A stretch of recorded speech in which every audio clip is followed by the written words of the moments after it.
Seorang warga desa Tunjung Rejo, Kabupaten Pati, Jawa Tengah bernama Sukini tewas tertimpa material bangunan rumahnya yang ambruk diterjang angin kencang.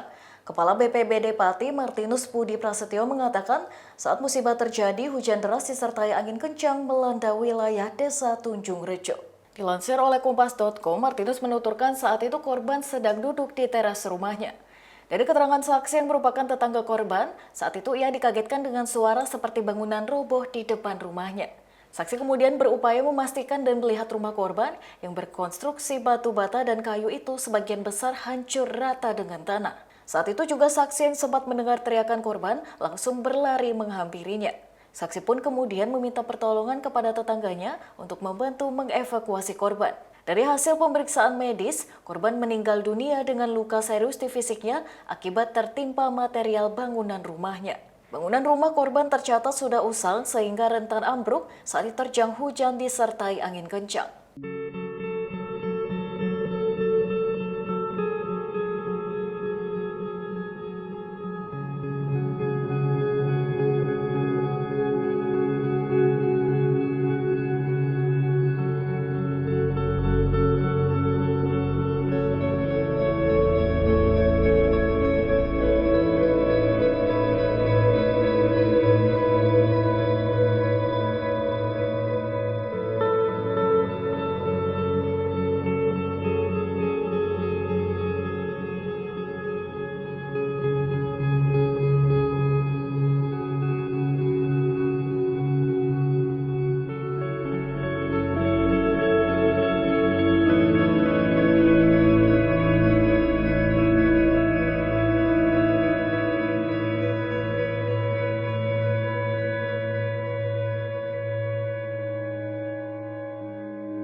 Demikian Tribun News Update kali ini, nantikan informasi berikutnya hanya di tribunnews.com. Terima kasih sudah nonton, jangan lupa like, subscribe, dan share ya!